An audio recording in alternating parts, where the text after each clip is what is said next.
Hello students, আজি মই class 7 ৰ গণিতৰ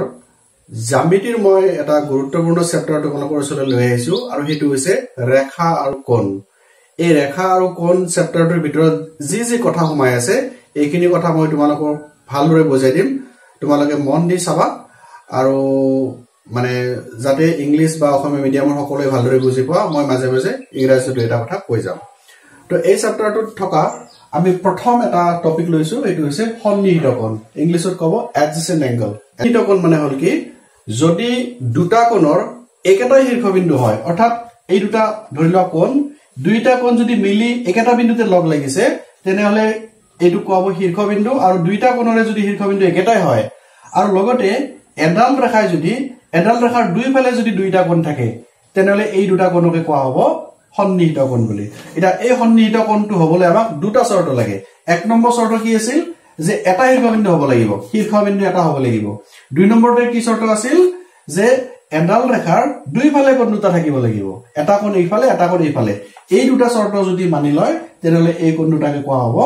সন্নিহিত কোণ বুলি। ন এতিয়া মই এটা তোমাক ছবি আঁকি দিছো চাবা। ধৰি লোৱা এতিয়া এটা এনেকে কোণ আছে, এইটো শীৰ্ষবিন্দু হৈ গ'ল হয়নে?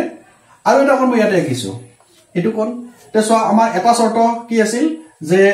এডাল ৰেখাৰ দুইফালে দুটা কোণ থাকিব লাগিব। তো মাজত এডাল ৰেখা আছে, দুইফালে দুটা কোণ আছে, এটা শৰ্তটো মানিছে নিচিনা লাগিছে আমাৰ ন।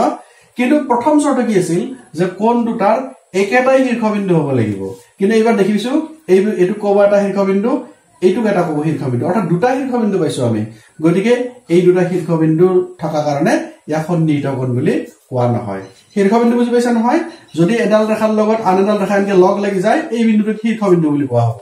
গতিকে এই ক্ষেত্ৰত যে দুটা শীৰ্ষবিন্দু আছে এইকাৰণে ই সন্নিহিত কোণ নহব।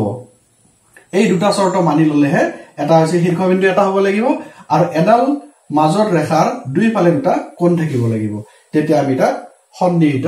কোণ বুলি কোৱা হ'ব। আৰু ইংৰাজীত কোৱা হ'ব কি বুলি? adjacent angle. So to be an adjacent angle we always should have one vertex. Out of the two angles they should have a common vertex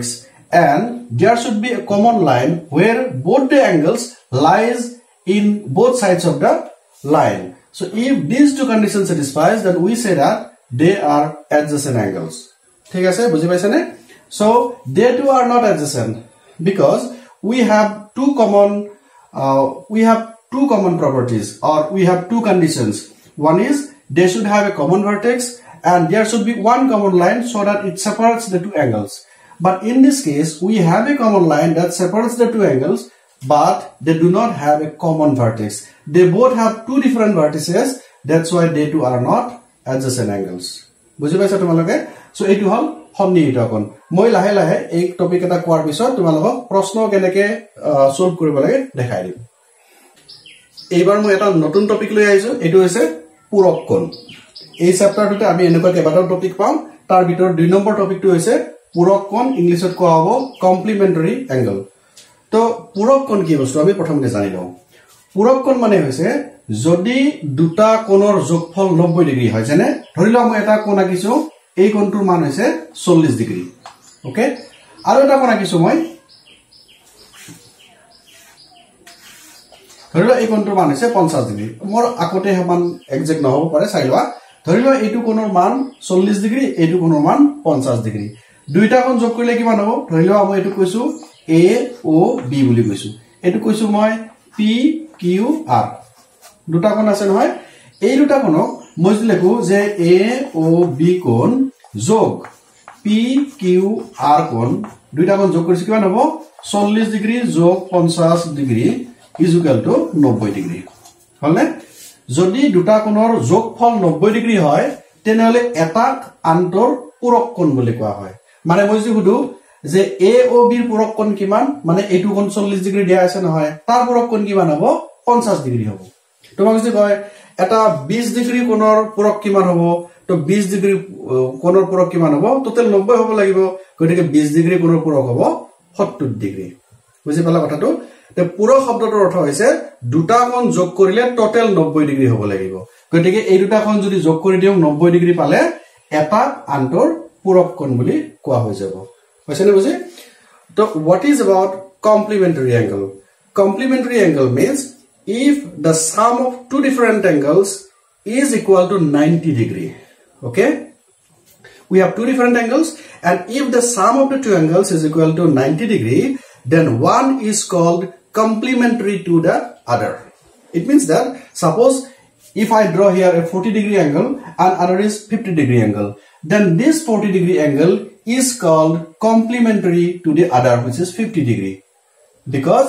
the sum of both the angles is equal to 90 degree. Okay, so this is complementary angle. If the sum of two angles is equal to 90 degree, then one angle is called the complementary to the other. অর্থাৎ এটা কোণৰ যদি মান 40 degree হয় তেনলে ইয়াৰ পূৰক কোণ হ'ব 50 degree. ঠিক আছে,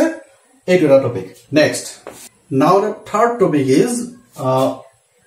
সাপ্লিমেন্টাৰী এংগল. আমি কম সম্পূৰক কোণ. তো সম্পূৰক কোণ মানে কি? এইটো পূৰক কোণৰ লগত প্ৰায় মিল আছে. কেনেকৈ মিল আছে?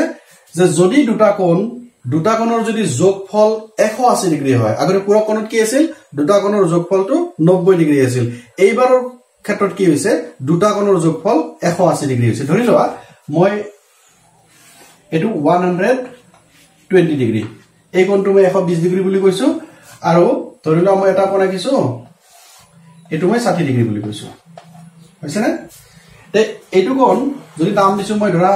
এ ও বি, এটো আকৌ হে পি কিউ আৰ বুলি কৈছো, পি কিউ আৰ বুলি কৈছো. যদি মই কম A O B E plus P Q R is equal to যদি 120 degree plus 60 degree which is equal to 180 degree. হৈছে না? যদি এটা কোণৰ লগত আন এটা কোণ যোগ কৰিলে তাৰ যোগফলটো যদি 180 ডিগ্ৰী হয় তেনেহলে এটা আন্তৰ সম্পূৰক কোণ বুলি কোৱা হয়. অৰ্থাৎ প্ৰশ্ন যদি সুধে যে এটা কোণ আছে 120 ডিগ্ৰী, তাৰ সম্পূৰক কোণ কিমান হ'ব? তুমি ক'ব লাগিব 60 ডিগ্ৰী, কাৰণ 120 ৰ লগত কিমান যোগ কৰিলে 180 হয়, 120 ৰ লগত কিমান যোগ কৰিলে 180 হ'ব, টোটালটো 180 লাগিব. গতিকে যদি তোমাক 120 ৰ সম্পূৰক সুধে তুমি 60 বুলি ক'ব লাগিব. তোমাক যদি কয় যে এটা কোণৰ মান 100 ডিগ্ৰী, ইয়াৰ সম্পূৰক কোণ কিমান হ'ব? তুমি ক'ব লাগিব 80 ডিগ্ৰী, কাৰণ 100 ৰ লগত 80 যোগ কৰিলে 180 ডিগ্ৰী হ'ব. পাইছানে বুজি? তো সম্পূৰক আৰু পূৰক কোণ প্ৰায় একে. পূৰকৰ ক্ষেত্ৰত 90 ডিগ্ৰী হ'ব লাগিব টোটাল, সম্পূৰকৰ ক্ষেত্ৰত 180 হ'ব লাগিব. এই ডিফাৰেন্স কিন্তু তোমালোকে মনত ৰাখিব. তো what is supplementary angles? So if the sum of two different angles is equal to 180 degree, then one angle is called supplementary to the other. This is very nearly equal to the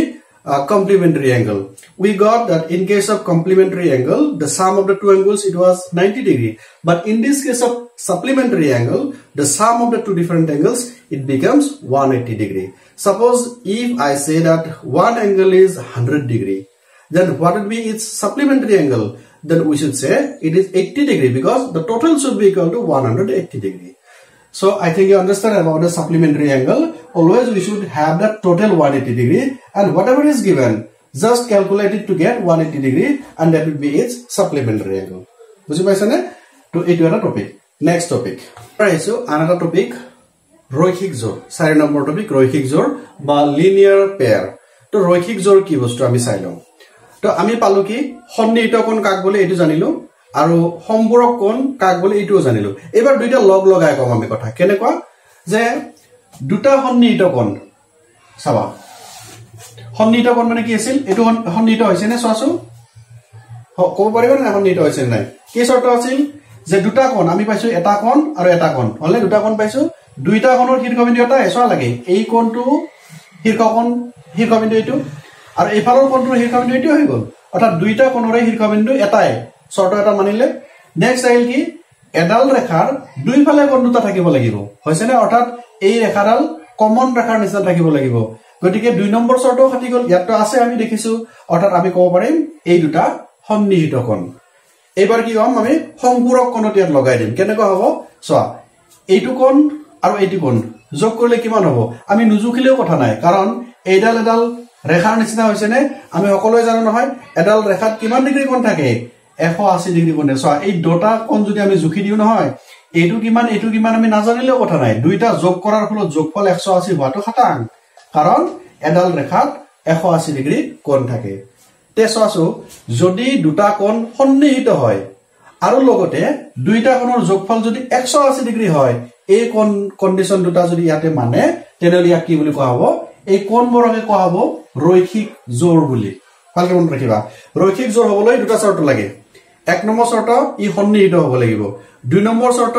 ইহত কি হ'ব লাগিব সম্পূৰক হ'ব লাগিব এই দুটা শৰ্ত যদি একেলগে মানি লয় তেনেহলে এই কোণবোৰকে কোৱা হ'ব ৰৈখিক জোৰ বুলি পাইছানে বুজি অৰ্থাৎ এই ক্ষেত্ৰত এই দুটা কোণ মানে এনেকৈ হ'ব পাৰে তুমি যদি এনেকৈ আঁকি দিয়া যে মই এটা এনেকৈ দিছো ইহত দুটা হ'ব শৰ্ত চাব লাগিব নহয় প্ৰথম কথা এইটো কোণৰ শীৰ্ষবিন্দু এইটো কোণৰ শীৰ্ষবিন্দু এইটো এক নম্বৰ শৰ্ত দুই নম্বৰ শৰ্ত এইফালে এটা কোণ আছে এইফালে এটা কোণ আছে দুইটা কোণৰ মাজত এডাল কমন ৰেখা আছে গতিকে আমাৰ সন্নিহিত কোণৰ শৰ্ত মানি ললে দ্বিতীয়তে এটা যদি আমি লম্বৰ নিচিনা কথা কওঁ এইফালৰ কোণটো 90 ডিগ্ৰী হ'ব এইফালৰ কোণটো 90 ডিগ্ৰী হ'ব দুটা যোগ কৰিলে 180 ডিগ্ৰী হ'ব গতিকে টোটেল আমি কম ইহত সম্পূৰক হৈও আছে গতিকে যদি দুটা কোণ সন্নিহিত হয় লগতে সম্পূৰক হয় তেনেহলে এই কোণবোৰকে ৰৈখিক জোৰ বুলি কোৱা হয় পাইছানে বুজি so what is linear pair linear pair means suppose we have two angles now we have to apply two conditions that we have already studied earlier that one is what one it was that supplement there should be supplementary angle and there should be adjacent angle and supplementary angle if both the conditions satisfies in this case then we say that they are linear pair so how these conditions satisfies in this case let us see first of all we draw two different angles okay this is one angle this is other angle okay let us find out whether the adjacent angle condition satisfies here or not in this case of this angle the vertex is 1 okay this is the vertex in this case of the second angle here is also the vertex is same it means that we have a common vertex of both the angles number one condition number two condition out of the two angles here is a common line and the two angles lies just outside of these two angles so this is a common line of both the angles it means that they both are adjacent angles now let us check that what is the sum of the two different angles the sum of two angles is equal to 180 why we are not measuring them but we get 180 because in a straight line we get the angle is 180 degree so in this case of this diagram the two angles are adjacent and they are supplementary also because one is supplementary to the other because the sum of them becomes equal to 180 degree okay that's why these angles are called linear pair see suppose it was 60 degree and suppose this is 120 degree are they linear pair no of course not why because two conditions both should be satisfied to be a linear pair but in this case we have found only that they are supplementary angle because sum of the two angles one is 60 degree other is 120 degree so total is 180 degree so they are supplementary okay for supplementary it is okay but they are not adjacent why we have two different vertex see here is another vertex here is another vertex there is no common line of both the angles so adjacent angles the condition does not satisfy in this case so we cannot say that they are linear pair here is this is the diagram of a linear pair but they are not okay next এবাৰ আইছো 5 number টপিকলৈ আৰু এটো হৈছে বিপৰীত কোণ ভাৰ্টিক্যালি opposite angle তো বিপৰীত কোণ কি বস্তু ধৰি লোৱা দুডাল ৰেখা মই আঁকিছো এডালৰ নাম মই এবি বুলি কৈছো আৰু এডাল আঁকিছো মই এডাল সিডি বুলি কৈছো এবি আৰু সিডি এই ৰেখা দুডালে এটা বিন্দুত কাটিছে ধৰি লোৱা এটো ও বিন্দুত কাটিছে ওকে এতিয়া এই ৰেখা দুডালে কাটাৰ ফলত মই দেখা পাইছো ইয়াতে চাৰিটা কোণ সৃষ্টি হৈছে এটা দুটা তিনটা আৰু বেছি আছে কিন্তু দেখাত আমি চাৰিটা কোণ দেখা পাইছো চাৰিটা কোণৰ ভিতৰত আমি যদি এই দুটা কোণৰ কথা কওঁ কেনেকুৱা চাবা এই কোণ দুটাৰ এটাই কমন বিন্দু আছে নে কিন্তু তুমি এইটো সন্নিহিত কোণ বুলি ক'ব নোৱাৰিবা কাৰণ যদিও এটাই কমন বিন্দু আছে এইটো কোণৰো শীৰ্ষবিন্দু এইটো কোণৰো শীৰ্ষবিন্দু এইটো কিন্তু কোণ দুটাৰ মাজত এডাল কমন লাইন নাই নহয় গতিকে এই সন্নিহিত কোণ নহব কিন্তু আমি এটা কোণ পাইছো না এটা মানে বিন্দু দুইটা লগলগা পাইছো এই ফালৰ যেটো কোণ দেখা পাইছো এইটো হৈছে তাৰ বিপৰীতমুখী কোণ চাছো এইটো যোনফালে আছে এই কোণটো বিপৰীত ফালে আছে তো এনেকুৱা অৱস্থাত এই কোণটোকে কোৱা হ'ব বিপ্ৰতীপ কোণ বুলি বিপ্ৰতীপ কোণ মানে মনত ৰাখিবা দুডাল ৰেখাই কাটিব লাগিব এটা বিন্দুত আৰু দুডাল ৰেখাই যেতিয়া এটা বিন্দু কাটিব তাৰ বিপৰীত ফালে থকা কোণ দুটাক বিপ্ৰতীপ কোণ বুলি কোৱা হ'ব তুমি নাভাবিবা যে অকল এই দুটা কোণেই বিপ্ৰতীপ হেতু নহয় এই দুটা কোণও তোমাৰ বিপ্ৰতীপ কোণ হ'ব চোৱাচো লাগে এইটো কোণৰ লগত এইটো কোণ সম্পূৰ্ণ বিপৰীতভাৱে আছে গতিকে ইহঁত দুটাকো বিপ্ৰতীপ কোণ বুলি কোৱা হ'ব আৰু আটাইতকৈ মজাৰ কথাটো হ'ল কি জানানে এই বিপ্ৰতীপ কোণবোৰ সদায় সমান হয় তুমি যদি জুখি পেলে এইটো 50 ডিগ্ৰী বুলি জানা তেনে এইটো 50 ডিগ্ৰী হ'ব পাইছানে বুজি 50 ডিগ্ৰী হ'ব আৰু টোটেলত যেহেতু এটা বিন্দু বুলি কোৱা হৈছে গোটেই চাৰিটা কোণ যোগ কৰিলে 360 হ'বই কাৰণ এডাল ৰেখাত যেনেকৈ 180 ডিগ্ৰী থাকে হেনেকৈ এটা বিন্দুটো 360 ডিগ্ৰী থাকে তো এইটো আছিল আমাৰ বিপ্ৰতীপ কোণ okay so what is vertically opposite angle suppose if I draw two different lines one is AB other is CD they intersect at a point O okay so after intersecting at this point we have got this is the vertex this for this angle O is the vertex and for this angle this O is the same vertex but mind it they are not adjacent angle because we need two different conditions to be adjacent angle only one condition satisfies but the second condition which is there should be one common line of two angles but we do not have a common line that's why we cannot say that they are adjacent angles okay but we have seen so we can see that this angle and this angle they are facing opposite to each other see if this is facing this side and this angle is facing towards that side so these two kinds of angles are called vertically opposite angles okay what is the condition to be a vertically opposite angle there should be two straight line and they should intersect at a point and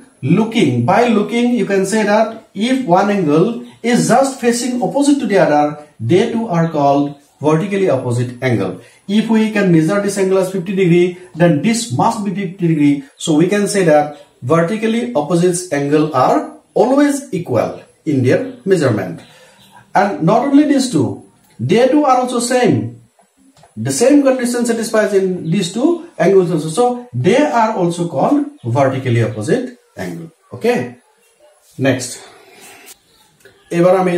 আমি আইছো next topic লৈকে হেতু হৈছে ছেদক আৰু কোণৰ সম্বন্ধ তো প্ৰথমতে আমি জানিলো ছেদক মানে কি বস্তু ইংৰাজীত কোৱা হ'ব ট্ৰান্সভাৰ্সাল বুলি সো ছেদক মানে কি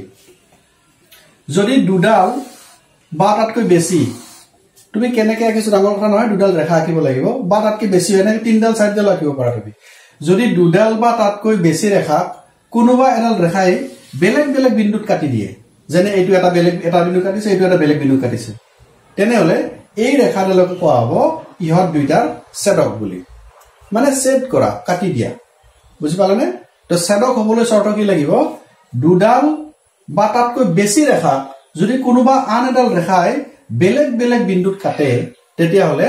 এই ৰেখাডালক ইহতৰ এডাল ছেদক বুলি কোৱা হ'ব হয়নে বুজি so what is a transversal transversal is nothing but a line which cuts two or more different lines at different points okay let me explain suppose we have two different straight lines here there may be more also 2 3 4 5 6 whatever may be but minimum line should be there 2 okay so we have two lines there and another line if that line cuts or intersects at different points if two lines then two different points three lines then three different points so if this line cuts these two or more straight lines into different points then this line is called the transversal of the other okay so this is the transversal of the given lines which are straight okay so this is called transversal আমি ছেদক বুলি কম না এটা এই ছেদকৰ লগত কোণৰ কি সম্বন্ধ আছে মানে কোণ বিলাক এই ছেদকলে কাটাৰ লগত কেনেকুৱা কোণ উৎপন্ন হৈছে আমি তাক চাও সোৱাছো আমি ইয়াত এনেকুৱা এটা কোণ পাইছো ইয়াতে এটা কোণ পাইছো এটা এটা কোণ এনেকা আমি কেটা পাইছো 1 2 3 4 5 6 7 8 এই কেটা কোণ পাইছো এটা এই কোণ বিলাক অলপ লক্ষ্য কৰাছো কেনেকুৱা কোণ হৈ আছে মই সাপোজ এটো পি নম্বৰ কোণ দিছো হয় মানে এটো পি কৈছো এটো মই কিউ বুলি কৈছো হ'ব তাৰ পিছত এটুক মই x বুলি কৈছো এটুক y বুলি কৈছো তাৰ পিছত আমি কি কৈছো এটুক আমি z বুলি কৈছো এটুক w বুলি কৈছো এটুক r বুলি কৈছো এটুক s বুলি কৈছো হ'ব তো মই কি কৰিছো ইয়াত কেইটামান কোণৰ নাম লিখিছো এটো কোণ মই p কোণ q কোণ x কোণ y কোণ z w r s এনে দিছো আৰু মোৰ নিজা ইচ্ছা মতে দিছো তোমালোকে এটো p q r s দি পেলাই abcd দিব পৰা কোনো কথা নাই তো আমি চাম এই জিৰাল সেডক আছে এই সেডক দলৰ সোফালে কেটামান কোণ আছে বাওফালে কেটামান কোণ আছে হয়নে সো এটো ফালক আমি সোফাল বুলি কৈছো এটুক মই বাওফাল বুলি কৈছো তে এই সোফাল আৰু বাওফালৰ ভিতৰত কি আছে সোৱা যদি মই দুডাল ৰেখাৰ কথা কওঁ এডাল ৰেখা দুডাল ৰেখাৰ x আৰু w টো ভিতৰত আছে সোৱা সুবাৰে তুমি এই ৰেখা দুডালক মই যদি কওঁ যে এই এডাল ৰেখা এই ৰেখা দুডালৰ এই দুটা কোণ ভিতৰত নাই জানো হয়নে ভিতৰত আছে আৰু দেখিছো p কোণ আৰু s কোণ ইহত বাহিৰত আছে একেখিনি কথা বাওফালে কাটিব কেনেকৈ কাটিব যে এই q কোণটো বাহিৰত আছে r কোণটো বাহিৰত আছে আৰু y আৰু z কোণটো কি আছে ভিতৰত আছে আসলে বুজি ইয়াতো ভিতৰত থাকিলে আমি অন্তঃ বুলি কওঁ অন্তঃ মানে ভিতৰ এইটা অন্তঃ কোণ বুলি কওঁ বাহিৰত থাকিলে কি কওঁ আমি বহিঃকোণ বুলি কওঁ ঠিক আছে এতিয়া তুমি চোৱা এই যে হো সাইডে আছে p কোণটো যেনে কি আছে যেনেকুৱা ধৰণ ডিজাইনত আছে ইয়াতে দেখিছো w কোণটো একেটা ডিজাইনত আছে চোৱা ডিজাইনটো চাইবা তুমি p কোণটো যেনেকুৱা ডিজাইনত আছে কি w কোণটো এনেকুৱা একেটা ডিজাইনত আছে হয়নে এটা আছে বাহিৰত এটা আছে ভিতৰত এই যে সেম ডিজাইনত আছে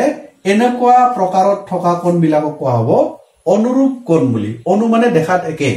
অনুৰূপ মানে ৰূপটো তাৰ দেখাত একে অৰ্থাৎ একেটা ডিজাইনত থকা কোণ বিলাকক আমি অনুৰূপ কোণ বুলি কওঁ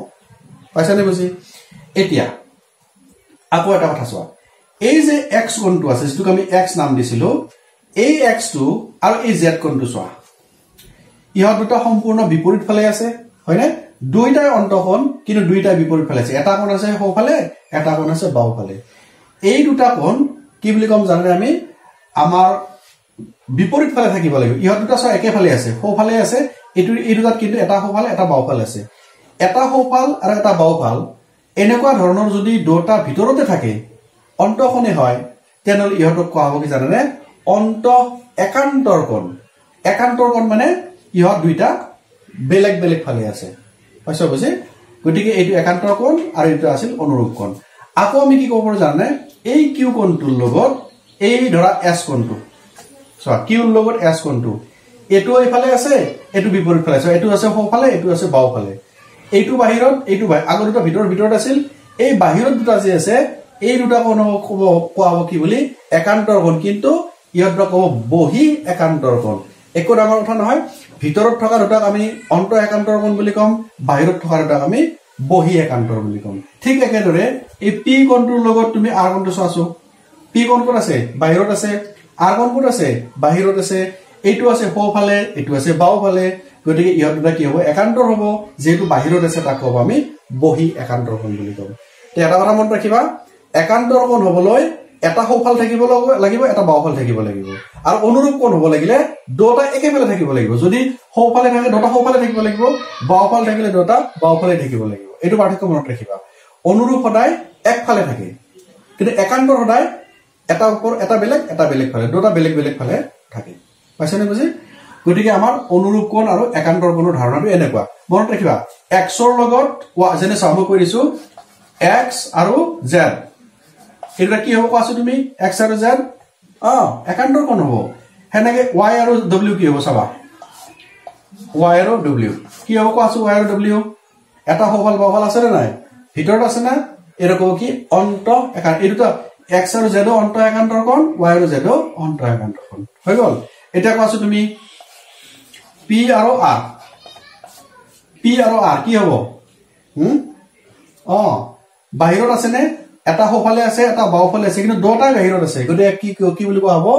বহি একান্তৰ কোণ বুলি কোৱা হ'ব ঠিক একেদৰে আমি ক'ব পাৰো ইফালে কি আছে ইফালে s আছে কি আছে এটা বাওফালে এটা সোফালে বিপৰীত ফালে আছে এটো আছে বাহিৰত এটো আছে বাহিৰত গতিকে এইটোকো আমি কম কি বুলি বহি একান্তৰ কোণ বুলি কম ঠিক আছে নে এবাৰ তুমি কোৱাছো বাৰু মানে কোনটা কোণ কবা p ৰ লগত w এইটো এখন কি হ'ব p ৰ লগত w কি হ'ব একেফালে আছে নে নাই গতিকে নিশ্চয় কি বুলি ক'ব তাকে অনুৰূপ কোণ বুলি কোৱা হ'ব সেই একে নিচিনা q আৰু z এটো বাওফালে আছে এটো আছে ওপৰত এটো আছে তলত হয়নে এটা ভিতৰত এটা ওপৰত এটো কব অনুৰূপ কোণ বুলি কোৱা হ'ব একে নিচিনা y আৰু r চোৱা এটা ভিতৰত এটা বাহিৰত y আৰু r হেনা একেফালে আছে এটুকু আমি অনুৰূপ কোণ বুলি কম হেনেকে x আৰু s ইহতকো আমি অনুৰূপ কোণ বুলি কম ঠিক আছে ইয়াত মই এটা নতুন কথা কম তোমাক চাবা এই যে আমি পাইছো কি p আৰু q কোণ এই p আৰু q কোণ দুটা ৰৈখিক জোৰ হ'বনে বাৰু কোৱাছো বাৰু হ'বনে কন্ডিশন চোৱা ৰৈখিক জোৰ হ'বলে কি শৰ্ত লাগিছিল দুটা শৰ্ত লাগিছিল এটা কি আছিল সন্নিহিত হ'ব লাগিব দুই নম্বৰটো সম্পূৰ্ণ হ'ব লাগিব প্ৰথম কথা সন্নিহিত হয়নে নহয় চোৱা এই দুটা কোণ q আৰু p কোণটোৰ এটাই চোৱাছো এই কোণটোৰ হেৰ কমেন্টটো এটো এই কোণটোৰ হেৰ কমেন্টটো এটো এটা শৰ্ত মানি গল এই কোণ দুটাৰ মাজত এডালে মাত্ৰ কমন লাইন আছে গতিকে দুটা শৰ্ত মানি গল অৰ্থাৎ ই সন্নিহিত হয় তাৰ পিছত কি চাম এই দুটা কোণৰ যোগফল চাম এইটো কোণ আৰু এইটো কোণ যদি জোখো আমি তেনেহলে এডাল সৰল ৰেখাৰ নিচিনা হ'ব নে গতি কোণটো ঠিক ইয়াত 180 ডিগ্ৰী আছে অৰ্থাৎ p আৰু q কোণ কি ক'ব পাৰো আমি ৰৈখিক জোৰ বুলি ক'ব পাৰো হেনেকে ইয়াতো পাম ৰৈখিক জোৰ ইয়াতো পাম গোটেইটো পাম এইফালে পাম এই দুটাও ৰৈখিক জোৰ হ'ব কাৰণ এই দুটা কোণ সন্নিহিত হৈ আছে যোগফল 180 হয় এই দুটা কোণ সন্নিহিত হৈ আছে যোগফল 180 ইহতক আমি ৰৈখিক জোৰ বুলি ক'ব পাৰো ঠিক আছে তো এতিয়া আমি অলপমান প্ৰশ্ন আলোচনা কৰিম হ'ব আচ্ছা আৰু এটা কথা ক'ব খুজিছো আমি আগতে একান্তৰ কোণ আৰু অনুৰূপ কোণৰ কথা আমি ক'লো কিন্তু যদি ৰেখাৰ ডাল এনেকুৱা হয় মানে সমান্তৰাল হয় সমান্তৰাল জানো নহয় যদি দুডাল ৰেখা আগবঢ়াই গৈ থাকিলে কতো লগ নালাগে হয়নে আৰু যদি ৰেখাডালৰ মাজৰ দূৰত্ববিলাক প্ৰতি মুহূৰ্ততে সমান হৈ থাকে তেনেহলে এই ৰেখাবিলাক কোৱা হ'ব কি বুলি সমান্তৰাল ৰেখা বুলি কোৱা হ'ব সমান্তৰাল সৰলৰেখা বুলি কোৱা হ'ব এতিয়া ধৰিলো আমি এডাল এনেকে ছেদক আঁকিছো ছেদক বুজি পালা নহয় এতিয়া যে দুইডাল বা তাতকৈ বেছি ৰেখা থাকিব লাগিব এডাল ৰেখা যদি এনেকে কাটি দিয়ে নহয় তেনেহলে এডালক ছেদক বুলি ক'ব এটা মই কি কৈছিলো যে এইটো কোণ আৰু এইটো কোণ ছেদকৰ একেফালে আছে নে চোৱা এইটো ৰাইট সাইড হলে এইটো ওপৰত আছে এইটো তলত আছে দেখাত দুইটা কোণ একেটাই হয়নে দুইহতৰ অনুৰূপ কোণ বুলি ক'ব কিন্তু যেহেতু ৰেখা দুডাল সমান্তৰাল হৈ আছে তেনে ধৰা এইটো মই 1 নম্বৰ বুলি কৈছো এইটো 2 নম্বৰ বুলি কৈছো অৰ্থাৎ 1 নম্বৰ কোণটো আৰু 2 নম্বৰ কোণটো সদায় সমান হৈ যাব মনত ৰাখিবা যদি দুডাল সমান্তৰাল ৰেখা কোনো ছেদকে ছেদ কৰে তেনেহলে অনুৰূপ কোণবোৰ সমান হৈ যায় আৰু একান্তৰ কোণবিলাকো সমান হৈ যায় অৰ্থাৎ এই ক্ষেত্ৰত 1 আৰু 2 অনুৰূপ কোণ দুইটা সমান মই যদি কওঁ ইয়াতে 3 আৰু 4 বুলি কৈছো ধৰা হয়নে আৰু এইটো 5 বুলি কৈছো এটা এই 3 ৰ লগত 5 টো চোৱাছো লাগে 3 আৰু 5 ইয়াত দুটা সমান হ'ব কাৰণ এই 3 টো আছে সোঁফালে 5 টো আছে বাওঁফালে ইহত দুটা কি হৈছে একান্তৰ কোণ হৈছে অৰ্থাৎ অন্তঃ একান্তৰ কোণ হৈছে অন্তই হওক বা বহিয়ে হওক দুইটা কোণ নিশ্চয় সমান হৈ যাব হ'ব হেনেকে মই যাম 1 ৰ লগত এই 6 নম্বৰ কোণটো 1 টো আছে সোঁফালে 6 টো আছে বাওঁফালে মনত ৰাখিবা একান্তৰ কোণ হ'বলৈ হলে দুইটা বেলেগ বেলেগ সাইডত থাকিব লাগিব এটা সোঁফালে থাকিলে এটা বাওঁফালে থাকিব লাগিব তো 1 টো সোঁফালে আছে 6 টো বাওঁফালে আছে দুইটাই বাহিৰত আছে ইহতক ক'ব বহি একান্তৰ কোণ তো অন্তঃ একান্তৰ কোণে হওক বা বহি একান্তৰ কোণে হওক দুইটা সদায় সমান হয় অৰ্থাৎ 1 কোণ সমান 6 কোণ হ'ব পাইছানে বুজি তে এই হল আমাৰ সমান্তৰাল সৰল ৰেখাৰ ক্ষেত্ৰত মানে নিয়মবিলাক তো তোমালোকে গোটেই কথাখিনি যদি এতিয়া আৰম্ভণি কৰি শেষলৈকে ভালকে বুজি চোৱা মই আশা কৰো লেচনত থকা প্ৰতিটো প্ৰশ্নৰ উত্তৰ তোমালোকে দিব পাৰিবা ঠিক আছে ধন্যবাদ